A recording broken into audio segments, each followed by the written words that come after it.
Assalamualaikum warahmatullahi wabarakatuh. Sekitar 2 tahun lebih lalu, tepatnya pada Februari 2020, seorang pencinta sains Islam mengirimkan pesan WA ke saya.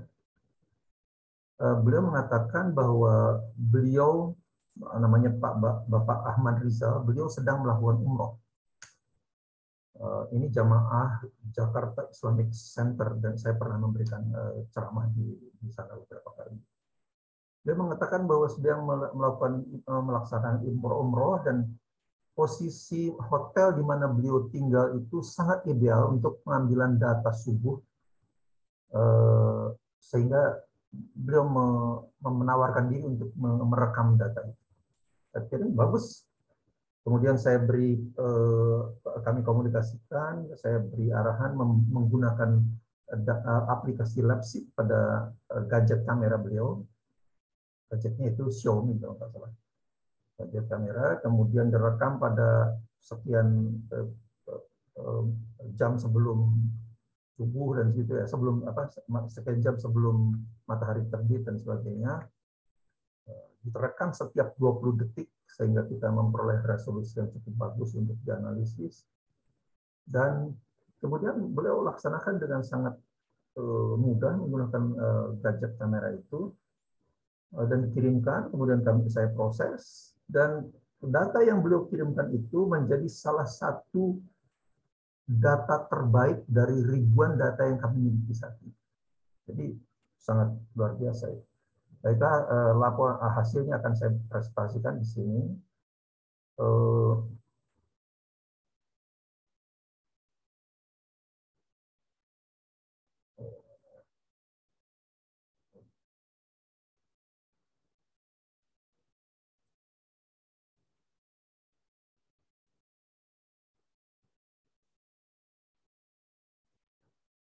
Judul presentasi ini adalah Mitos Fajar Astronomis di Madinah. Judul kecilnya Fajar Kadzib tak muncul pada 5 Februari 2020. Seperti biasa, saya dari Saxono Academy dengan tagline World Twilight Data Provider. Pendahuluan, sejak abad 18 ada anggapan bahwa terjadi gradasi 3 tahap kecerlangan langit. Sejak lahirnya fajar sampai matahari terbit. Itu adalah astronomical dawn, nautical dawn, dan civil dawn. Maaf ini agak astronomical. Mungkin diperkenalkan oleh pelaut Inggris pada saat itu ketika Inggris menguasai lautan, raja di lautan. Dan itu berlaku global dan dipercaya secara luas juga oleh ulama Islam di seluruh Indonesia, di seluruh dunia, termasuk di Indonesia. Banyak sekali yang masih fanatik dengan ini. Menjadi referensi utama bagi ulama Islam untuk menentukan masuknya waktu subuh dan berakhirnya maghrib. Jadi ada 3 tahap. Padahal Rasul mengatakan hanya ada 2 fajar. Fajar kadzib, fajar bohong, dan fajar shodiq sesungguhnya. Akan kita lihat. Jadi kalau ini adalah bola langit, ini bumi, ini bola langit. Matahari itu berjalan dari matahari terbit, kemudian berjalan ke sana, kemudian terbenam, tapi ini adalah gerakan semu. Akibat bumi itu berputar. Seperti ini. Seperti ini. Jadi sebetulnya pergerakan ini pergerakan semu akibat bumi berputar. Nah, pada saat matahari di bawah ufuk 18 derajat, minus 18 derajat, itu dinamakan astronomical dawn. Kemudian naik lagi 6 derajat, jadi minus 12 derajat di bawah ufuk, itulah nautical dawn. Antara ini dan ini dinamakan astronomical twilight. Twilight astronomis. Jadi ibu bapak sekalian bisa boleh perhatikan ini agak terang daripada ini gelap total, ini udah mulai terang. Tapi itu menurut Inggris itulah astronomi Inggris. Kemudian naik lagi 6 derajat, jadi minus 6 derajat di bawah ufuk, inilah dan dinamakan nautical civil dawn, sehingga ini antara ini dan ini adalah nautical twilight. Kemudian dari antara sini dan sini ini dinamakan civil twilight. Jadi ada gradasi seperti ini, tadinya gelap, kemudian menjadi terang. Nah, itu kita buktikan dari ribuan data yang kita miliki, ternyata pembagian ini tidak ada, hanya mitos saja. Itu yang akan kita tunjukkan di sini. Nah, sejak saat itulah ulama Islam di dunia diduga mulai menggunakan fajar astronomis atau astronomical dawn sebagai standar lahirnya fajar. Jadi di otak-atik aja itu, karena ini adalah di Eropa, orang-orang Inggris menggunakan itu, mereka mengurangi sedikit, membedakan antara subuh dan isya ya. Kalau Amerika ya dikurangilah sedikit. Nah, Amerika ini sudah berubah jadi 4 kali selama dekade terakhir. Pertama 15 derajat. Kemudian karena mereka lintangnya lebih ke utara lah, 15 derajat, kemudian menjadi 18 derajat, menjadi 17,5 derajat, sekarang jadi 15 derajat lagi. Jadi udah 4 kali. Sedangkan ini tetap ya. Kemudian Al-Qura di Saudi Arabia menggunakan 18,5 derajat dan ini 90 menit setelah maghrib. Nah, tapi karena ini rentangnya lebih rendah ditambahin 18,5 derajat. Mesir tambahin lagi karena kalau lebih mendekati ekuator itu anggapannya atmosfer itu lebih tebal sehingga ditambahin. Nah, kemudian Indonesia, Malaysia, Singapura tambah lagi. Brunei jadi 20 derajat. Mengapa saya mengatakan bahwa ini hanya dugaan-dugaan saja? Karena tidak ada datanya. Sampai saat ini tidak ada data yang bisa kita akses, tidak ada metodologi yang kita bisa akses. Jadi kita menduga ini hanya dugaan-dugaan aja. Ngotak-ngotik dari 18 derajat itu. Kemudian kalau lintangnya lebih utara ya dikurangi sedikit. Kalau lintangnya ke selatan ya ditambahin. Anehnya, selama lebih dari 200 tahun, tidak ada umat Islam yang men-challenge klaim-klaim ini. Ini mengherankan betul. Oke. Kemudian untuk membuktikan ada atau tidaknya pembagian 3 twilight itu, kemudian kami melakukan penelitian dalam 3 tahap. Tahap pertama adalah antara April 2017 sampai Juli 2019, kami merekam data twilight menggunakan SQM. SQM ini non-imaging sensor, jadi tidak ada gambarnya. Jadi tidak ada buktinya ini kalau seperti ini. Jadi makanya kami terserah tinggalkan, tidak mau lagi menggunakannya. Liputan datanya seluruh wilayah Indonesia. Bagi data tambahan ada Tacoma di dekat Seattle di Washington State. Kemudian di Kairo, Mesir, di Istanbul, Turki, dan di Johor, Malaysia. Jadi ini tahap pertama. Tapi kita ada juga menggunakan foto, tapi ini lebih dominan SQM. Tahap kedua, kami mulai menjadi pemain global, yaitu karena pada Juli 2019 sampai September 2019 kami menjadi pemain global dengan memperoleh data twilight hasil rekaman all sky camera. All sky camera itu kamera dengan fish eye lens ya, dengan kamera cembung gitu ya. Nah, ini imaging sensor, jadi ada gambarnya. Kami memperoleh data itu dari grup Muslim di Inggris. Dan ini harap dicatat aja ya. Kami melakukannya dengan gratis dan jumlah fotonya karena data itu 2017 sampai 2018 diambil selama 2 tahun setiap hari, hampir setiap hari lah kecuali mungkin ada gangguan kameranya itu. Itu jumlah fotonya itu 56.400. Jadi betul-betul luar biasa. 56.400 yang kami selesaikan ya dalam 3 bulan prosesnya. Kami melakukannya gratis, tapi kami dengan konsekuensi, dengan benefit bahwa kami kemudian menjadi pemain global dengan 56.400-an foto yang kita peroleh dari Inggris. Samping itu kami juga tertantang untuk membangun algoritma baru untuk pemeriksaan data imaging sensor. Data twilight Madinah disumbangkan oleh seorang jemaah umroh. Nah, ini yang sekarang akan kami tampilkan. Nah, atas dasar sukses di 2 data imaging sensors ini, kami mencoba mengkampanyekan keterlibatan publik untuk mengambil data twilight menggunakan kamera gadget atau apapun lah, kamera DSLR. Kemudian mereka dipersilakan mengirimkannya kepada kami kalau memang tidak bisa memprosesnya. Kemudian kami akan proses dan gratis. Itu anunya ya, apanya itu semangatnya pada saat itu seperti itu.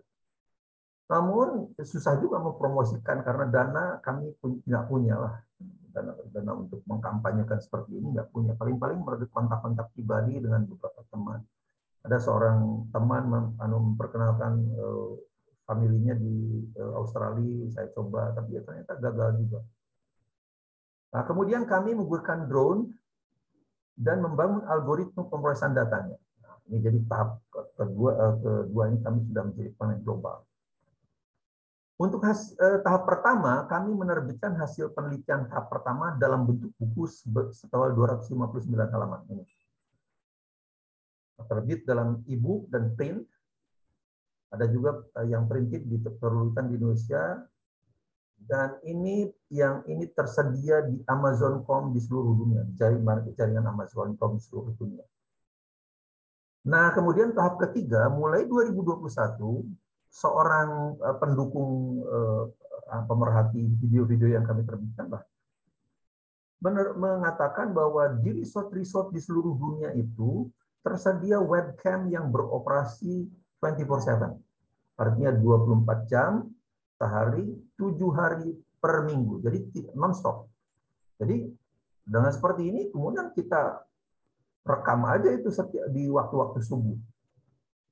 Jadi dengan adanya ini, kami kampanye partisipasi publik tidak lagi diperlukan. Karena ada data webcam di seluruh dunia yang bisa kita akses dengan data twilight dapat diperoleh dari seluruh dunia dengan gratis.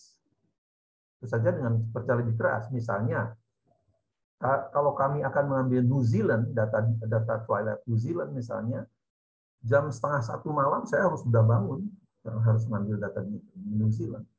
Karena New Zealand sudah hampir subuh.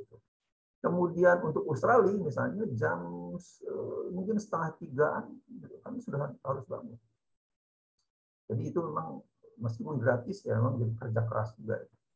Nah, jadi total instrumen yang sudah kita lakukan adalah ini. Yang pertama adalah non-imaging sensor, sky quality meter, tapi ini tidak lagi kita gunakan karena tidak ada gambarnya, tidak ada bukti yang bisa kita berikan pada umat. Itu yang persoalannya. Kami tidak mau seperti itu. Dan umat harus bisa menyaksikan kehadiran fajar yang real, nyata, bisa dipersepsi oleh umat. Jadi sekarang konsentrasi pada ini. Ada tidak menggunakan DSLR kamera, ada all sky kamera dengan fisheye lens seperti ini, lensa cembung, sehingga setengah bola langit bisa terekam. Kita gunakan gadget kamera, kemudian drone, dan yang terakhir adalah webcam. Ini yang sekarang kita paling banyak kita gunakan. Oke. Setelah kita menggunakan webcam, inilah buku yang sudah kita terbitkan. Laporan riset. Ada Premature Dawn in USA, 406 halaman. Premature Dawn in Europe, 541 halaman.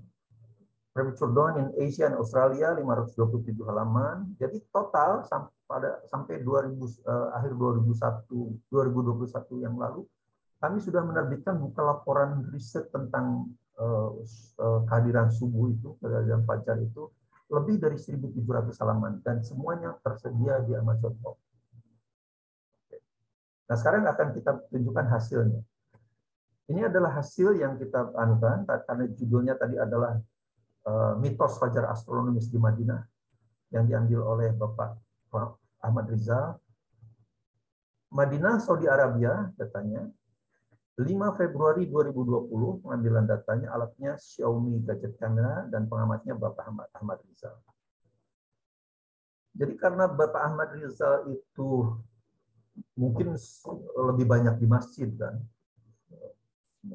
Jadi beliau mengambilnya, itu pokoknya ngambil terlalu awal, sangat awal sekali. Jadi pas matahari masih 33,6 derajat di bawah ufuk sudah diambil. Padahal sebetulnya yang kita perlukan kan sejak katakanlah minus 18 derajat gitu ya. Tapi beliau sudah mengambil 34 derajat di bawah ufuk sudah mulai diambil. Ya nggak apa-apa.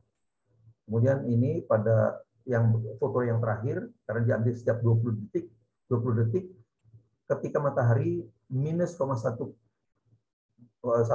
derajat di bawah ufuk. Jadi antara ini dan inilah kemudian kita harus menentukan di mana fajar muncul. Ternyata fajar itu muncul, ini nomor fotonya, ini waktunya, waktu pengambilan foto itu pada setiap 20 detiknya. Kemudian ini adalah posisi matahari di bawah ufuk. Ternyata fajar itu muncul, fajar sodik ya, muncul pada foto 613 pada 6.1802 ya di sini, ketika matahari 10,4 derajat di bawah ufuk. Jadi jauh sekali dari 18,5 derajat yang ditetapkan oleh kerajaan Saudi Arabia. Saya balikan kali ke sini. Ini Al-Qura 18,5 derajat. Ternyata dapatnya cuma 10,4 derajat. Jadi bedanya 8 derajatan sendiri terlalu awalnya. Nanti akan kita buktikan.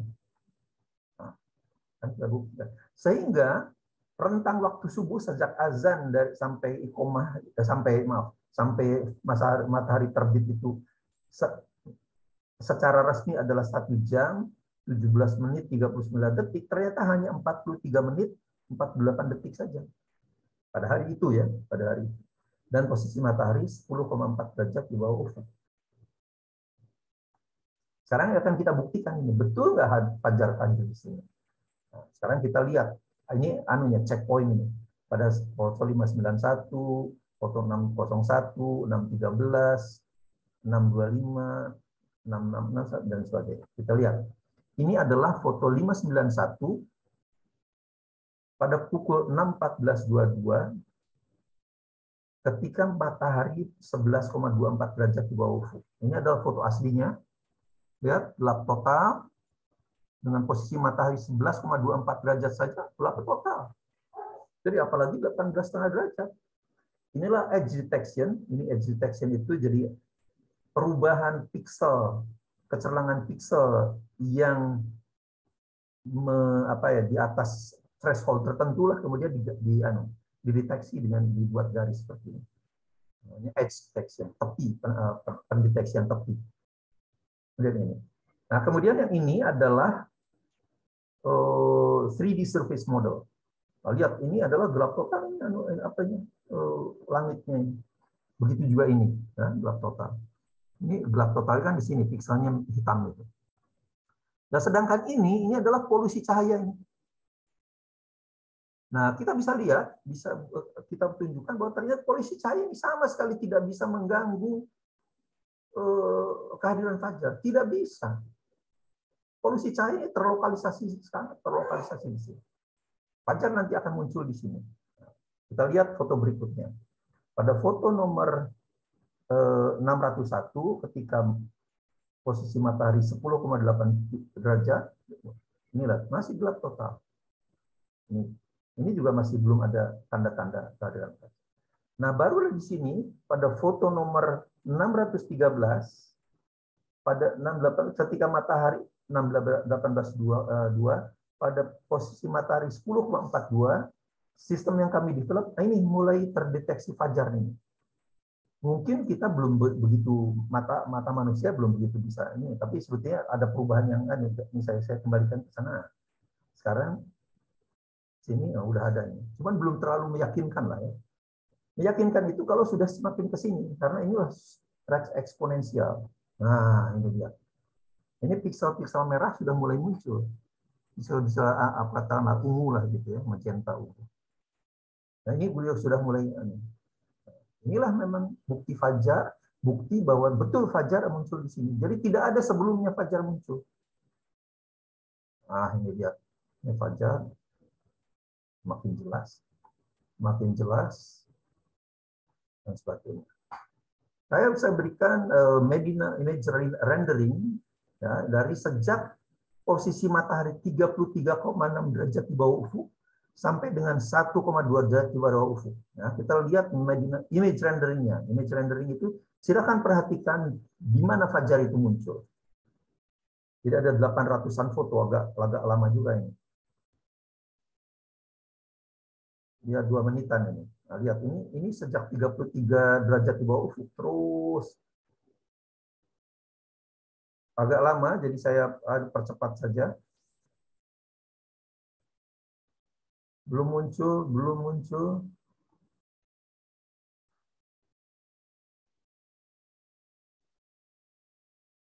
Nah, ini baru muncul.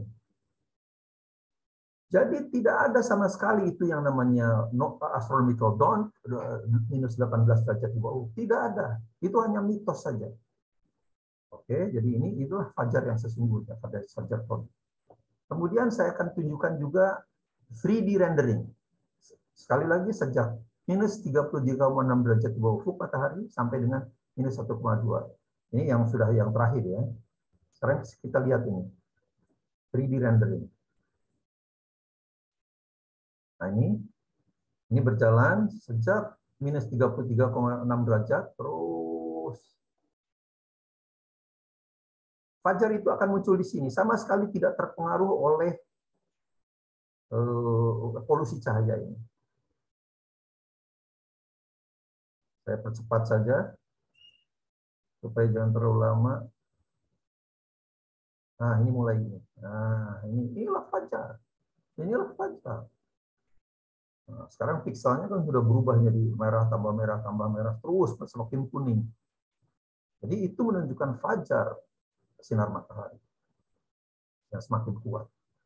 Oke, sekarang bandingkan dengan, saya punya data lagi, Seebeck Lake di Maine, Amerika Serikat, yang kita ambil melalui webcam ya, kalau ini webcam, Juni 17, 2021.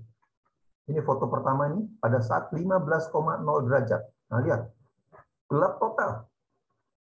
Jadi kalau tadi Madinah itu polusi cahaya ada, sekarang polusi cahaya tidak ada, nol. Almost light pollution free. 15 derajat. Padahal inilah yang diklaim oleh Islamic Society of North America mulai kehadiran fajar ini. Tidak ada fajar. Ini adalah foto terakhir pada posisi matahari 0,4 derajat di bawah ufuk. Ini fajarnya udah kelihatan. Kita harus menentukan di mana kehadiran fajar itu. Ternyata fajar muncul pada foto nomor 125 pada pukul 3.32 ini, sehingga pada matahari adalah 10,7 derajat di bawah ufuk ini.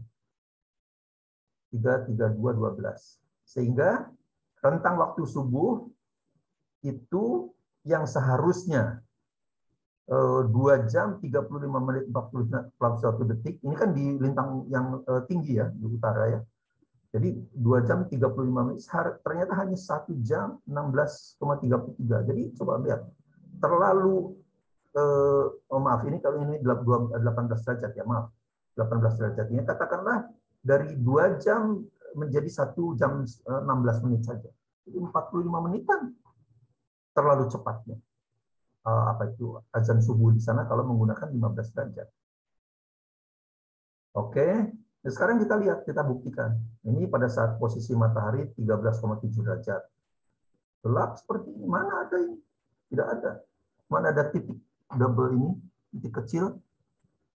Mungkin lampu yang sangat lemah sekali. Ini di sini. Kemudian di sini pada saat matahari 12,4 derajat. Nah, pada 10,7 derajat ini mulai terdeteksi fajar. Jadi dengan yang polusi cahaya di Madinah tadi dan tanpa polusi sedikit pun, zero pollution, light pollution di Seebeck Lake, sama aja kira-kira munculnya pada 10 derajatan lebih sedikit. 10 derajat lebih sedikit. Nah, ini yang sudah 8,9 ketika. Jadi munculnya adalah pada 10 derajat lebih sedikit. Nah, kesimpulannya, dari ribuan data twilight yang diperoleh dari wilayah 5 benua, pembagian fajar atas 3 tahapan fajar astronomis, fajar nautika, dan fajar sipil ternyata tidak ada secara fisik. Ketiga fajar tersebut hanya mitos. Jadi kalau umat Islam masih percaya dengan dan taklid pada fajar astronomis, ya silakan. Tidak ada itu faktanya. Fajar kazib ternyata tidak muncul juga, tidak selalu muncul kan. Jadi tadi yang dari sejak minus 33 derajat di bawah ufuk sampai dengan hampir matahari terbit, ternyata tidak ada fajar kazib juga muncul. Dari ribuan data yang kami miliki, tidak ada satupun yang secara meyakinkan menunjukkan kemunculan fajar kazib. Ada satu saja yang saya agak curiga, itu fajar kazib di Taiwan, tapi karena terlalu dekat dengan fajar sodik, jadi saya agak ragu-ragu. Apakah itu betul fajar kazib. Dari sekitar 1000 data twilight di tahap 1, kemunculan fajar terjadi saat rata kedalaman matahari adalah 13 derajat. Jadi tidak lagi 18 derajat, 20 derajat seperti di Indonesia untuk subuh maupun isya. Jadi sama, ternyata simetris. Jadi subuh juga 30 derajat, berakhirnya waktu maghrib juga 13 derajat. Dengan demikian, di Indonesia rentang waktu subuh dan maghrib hanya sekitar 52 menit saja. Insya Allah angka statistik baru, tahap 3 ini, karena kami masih mengumpulkan dan proses data webcam, akan diperoleh sekitar Juni 2022 yang akan datang. Yusuf polusi cahaya dapat menghambat kehadiran fajar juga hanya mitos. Buktinya mana? Yang highly polluted Madinah tadi dan Seback Lake sama munculnya pada 10,sekian derajat. Kita matahari 10,sekian derajat. Jadi menurut saya makanya para peneliti fajar ini sudahlah, jangan gunakan sky quality meter karena itu tidak ada buktinya. Gunakan kamera. Fajar di Madinah yang 5 Februari dan Seback Lake yang 17 Juni muncul di saat yang hampir sama saat matahari berada pada 10 derajat dan lebih sedikit. Padahal Madinah termasuk terpolusi berat, sedangkan Seback Lake bebas dari polusi cahaya. Polusi cahaya dapat menghambat kehadiran fajar juga sangat tidak masuk akal. Tidak ada cahaya buatan yang dapat menerangi langit. Nah, sebagai contoh begini, kalau di kompleks rumah saya ada power cut off, ada apa itu pemadaman listrik, padahal di seluruh Jawa katakanlah semuanya hidup kecuali di kompleks saya di sana. Tapi tetap kompleks saya tetap gelap. Mengapa? Karena semua sinar listrik yang di seluruh ada Pulau Jawa di Jakarta itu tidak bisa menerangi langit, tidak bisa. Itulah sebabnya rumah saya masih tetap gelap. Jadi bagaimana mungkin itu bisa menghambat kehadiran fajar? Energi matahari itu bergelombang semakin besar secara eksponensial. Tadi lihat eksponensial. Sinar buatan apa yang dapat menghambatnya? Energi matahari mampu mengaktifkan jutaan microstream, sungai-sungai kecil yang untuk membawa nutrisi dari akar ke daun dan kembali disebar ke seluruh bagian pohon. Energi buatan mana yang bisa menahannya? Jadi sangat tidak masuk akal kalau energi artificial light itu bisa menerangi langit, bisa menghambat kehadiran fajar. Tidak bisa menerangi langit, tidak bisa. Kalau dapat menahan fajar, berarti dapat juga menahan silangnya syafaq. Coba aja ambil data pada saat purnama, maghrib ya. Ambil kemudian coba lihat di mana menghilangnya sinar syafaq. Kalau memang bisa menahan kehadiran fajar, berarti bisa menahan sinar syafaq hilangnya pada 30 derajat di bawah ufuk misalnya. Nggak mungkin itu. Tidak masuk akal. Tidak masuk akal sekali. Jadi mitos aja itu kalau fajar polusi cahaya bisa menahan kehadiran fajar. Mungkin bisa menahan sepersekian detik ya, bisa terjadi. Tapi apa gunanya? Untuk tidak ada pengaruhnya pada perhitungan akurasi perhitungan waktu sholat. Jadi semoga itu bermanfaat. Assalamualaikum warahmatullahi wabarakatuh.